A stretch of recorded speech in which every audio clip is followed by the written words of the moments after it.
Is it me, or does life seem to be going at like 100 miles per hour at the moment? I mean, I say at the moment, but this has probably been going on for the last 2 to 3 years. In that time, I started my YouTube channel, and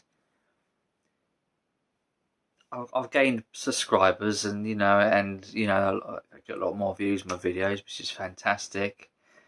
And it's sort of had certain changes within the community, and the community doesn't seem to be what it once was when I started. You know, it, it's all these shorts people are doing now, and I haven't really got the grips of doing shorts. I know a lot of people do shorts, and they're very popular, and it's a good way of building up viewership on your channel and all that. And I get all that, I understand that.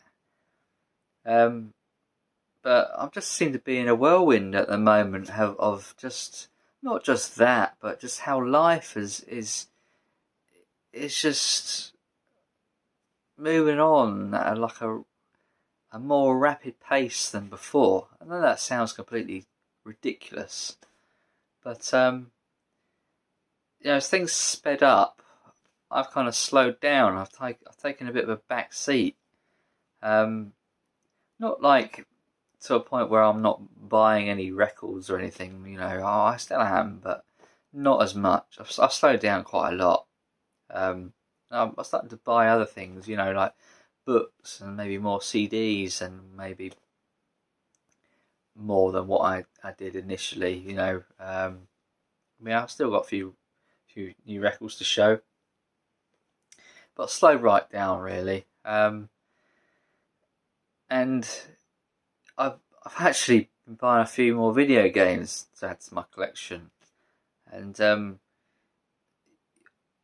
it's weird. I can play them during the day when the kids are around, because the kids want to sort of jump in and play games with me, and all that, which is fun. But when they go to bed, I've got these games, and the feeling isn't the same. It's weird.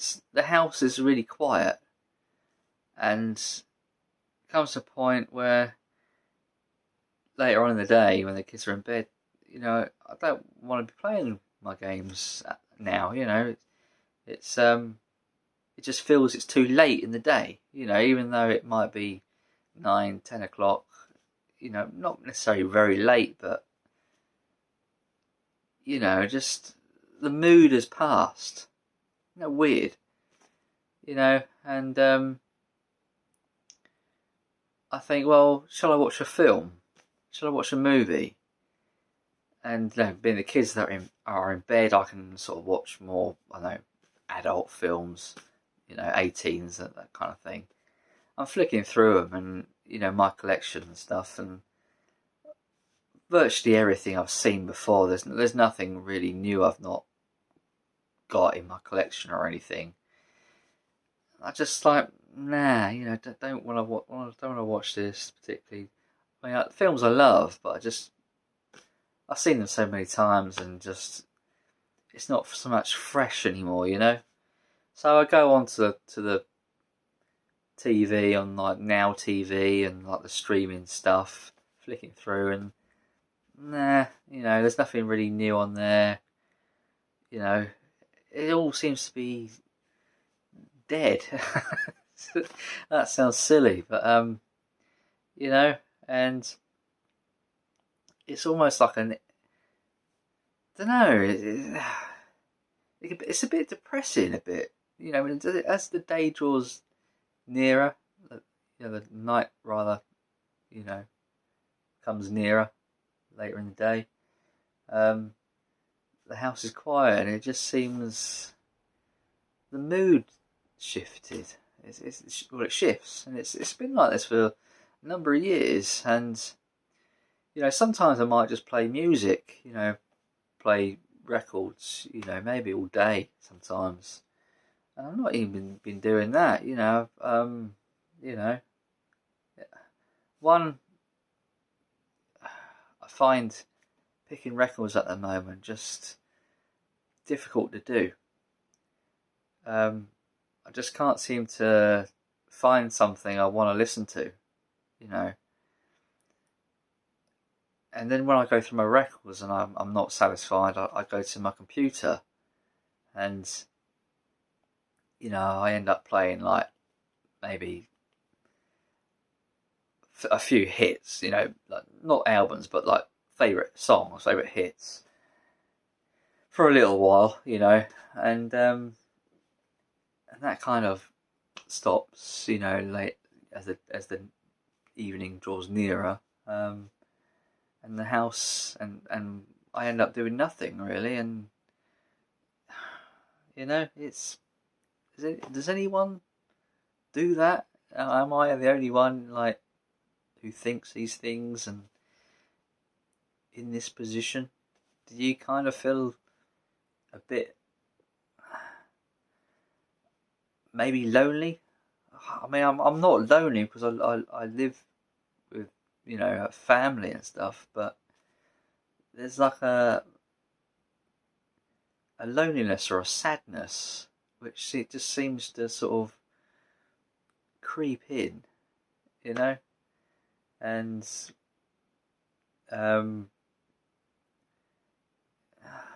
yeah, it's weird.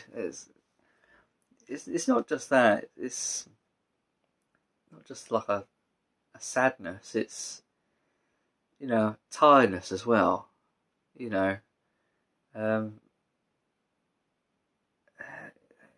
not in the sense of that I'm tired and need to go to bed, but tired in the fact I can't be bothered. Tired in the fact that if I want to watch a film now at like 10 o'clock, it'll take 2 hours. That'll draw me into midnight. And I think to myself, that's just going to be too long,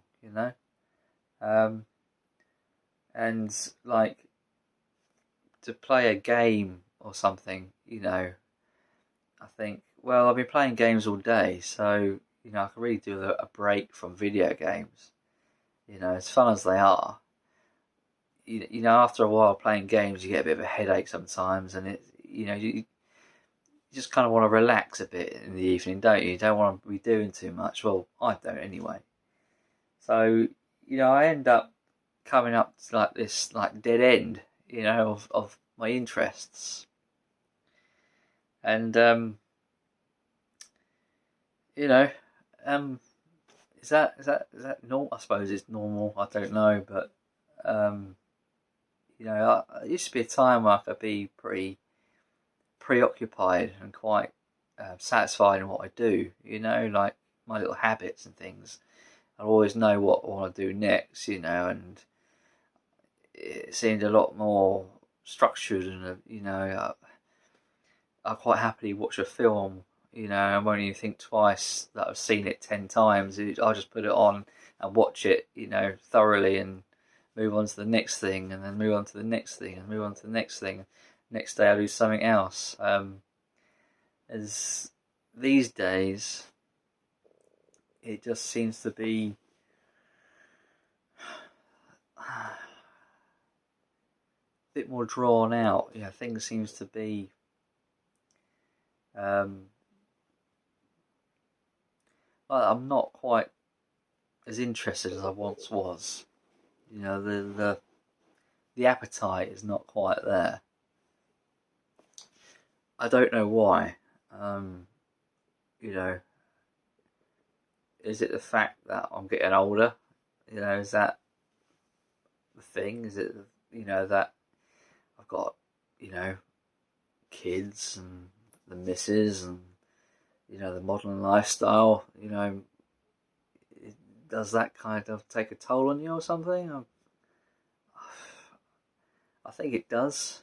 I think as you get older, interest changes, and you don't necessarily realise, you don't sort of notice change within yourself. I know that sounds odd, but as you get older, you kind of get drawn into other things. And quite recently, I've been getting into books. Not not so much the reading them, the important part, no, but the collecting them, buying them, and it's not like I go out to buy books. I've always had an interest in books, even as a kid, but I don't really read them, which is ridiculous, isn't it? The fact that I've been buying them and not reading them, or sometimes I might read half, but it gets put away and forgotten about. But I've been buying a lot of books, and I think I'm going to have to find some time to read, especially in the evenings now, where I can't kind of get much satisfaction of what I have. So yeah, I think I want to start trying reading stuff and maybe educating myself a bit more about various musical things or whatever it is. Anyway, enough rambling. Enough of this rambling. The books I picked up. I picked up all music related. Picked up this Life by Keith Richards in a charity shop. This was £1. I don't go out my way to find books. I just so come across them in charity shops, and if they look good, if they kind of fit the criteria which I'm looking for, which is music related, and I mean it can't just be any kind of thing, it can't just be like, I don't know, Spice Girls or something like that. It has to be kind of rock orientated or indie or something with balls, basically. You know what I'm saying? Not kind of this kind of feminine shite. Male interests. I know that sounds completely sexist, but there you go. Picked up this Pink Floyd Reflections and Echoes paperback. This was £2. It came with a DVD. I'm guessing it's like a documentary. But £2 for a book and a DVD, that's not bad. Nice little paperback.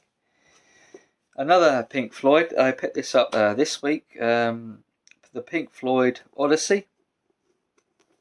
This one. This was £1.50. So yeah, it's a nice little paperback with photographs somewhere. There you go, Pink Floyd. And this one, Led Zeppelin, The Origin of the Species, Led Zeppelin. This too was £2. I'll just read a bit of the back here. The story of Led Zeppelin began in the London session studios of the early 1960s and a little later in the decade. In the West Midlands local beat group scene, the same one that spawned Black Sabbath, The Move, Traffic, and the Moody Blues. It was in these locations that Jimmy Page, Robert Plant, John Paul Jones, and John Bonham learnt their craft before, as if by magic, coming together to form the ultimate rock bands, the King of Kings in the Empire of Sound. In The Origin of the Species, how, why, and where it all began, author Alan Clayson discovers just that, and with the help of those who were closest to Zeppelin's future members during the early careers, recounts accurately the circumstances that led to Led Zeppelin becoming a reality. The book further discusses the musical influences of each member as they were discovering them, and illustrates how these were infused collectively to create a sound so astonishing and unique that in every new generation huge numbers still find Led Zeppelin music somehow separate and above everything else that has ever happened before or since. So yeah, there you go. And finally, this was a nice find. I Am Brian Wilson. I do have a Brian Wilson Pet Sounds book, which is quite interesting. But this was nice to find in the charity shop, and this was £1.50. So it's got the sticker on there and the gift aid label. So yeah, nice to find this this hardback of Brian Wilson. Yeah, very cool. And yeah, that is all. Yeah, a bit of a ramble and bit of a pickup video, bit of both. So yeah, hope you enjoyed the content. I've got more things to show. I've got more moaning, more rambling to do. Don't you worry. I'm not going anywhere. I'm sticking around to irritate everyone in the VC. So take care, everyone. Bye for now.